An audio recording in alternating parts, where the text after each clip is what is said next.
when I saw your message, I was actually sitting with a coworker, and as I'm reading it, I'm just crying because I promise you that I thought I was alone in this situation. I thought it was something wrong with me because I have accomplished so much in life. I've broken records. I've made it out of the foster care system. I was a dominant athlete in college. I've gotten awards all over the country for different things that I've done. I'm working for the state of Michigan where I'm actively, you know, helping other young people who have went through something similar to me get out of the system, but yet I still struggle with the fact that I'm not an athlete anymore. There's something wrong with me. So reading your post, it was like, oh my gosh, like there's nothing wrong with me. Like I'm not by myself. This is a real thing. And I was able to say that. And that's exactly what I said. I looked at my coworker. I'm like, this is a real thing. And my coworker asked me what I was talking about. And so at that moment, I expressed to her that, you know, I have a hard time with the fact that I'm not an athlete anymore. Still, even it's not as bad as it was when I had originally graduated, but I still struggle now. Like I go out to high school track meets and I don't know none of them kids. I just be out there watching because I miss it so much. Right. And so I expressed to her what I was going through, and through my tears, she's looking at me and she starts crying. And I said, well, what are you crying for? Because I'm crying. I'm thinking this is some womanly, estrogen type thing.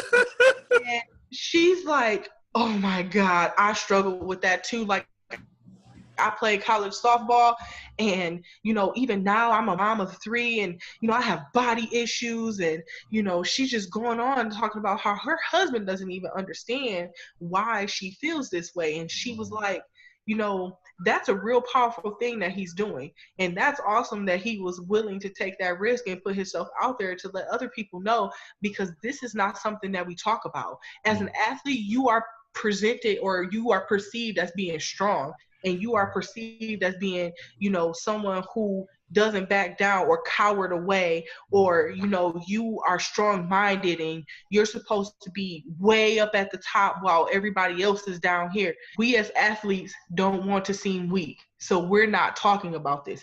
It's never came up ever.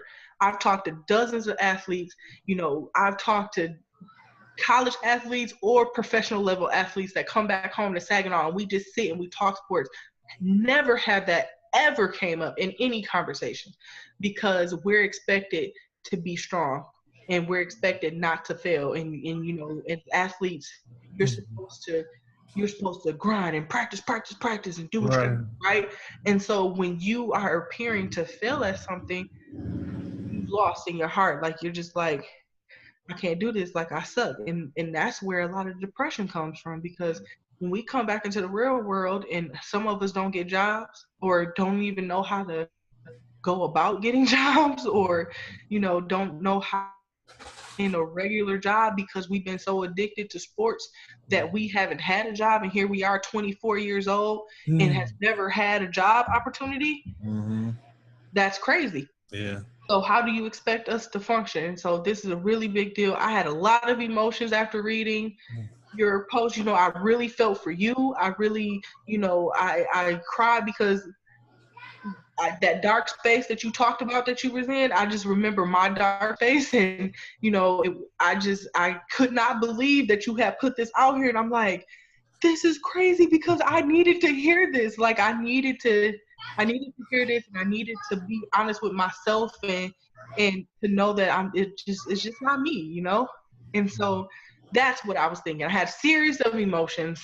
I couldn't control it. I didn't know what to do, so the best thing to do was to cry.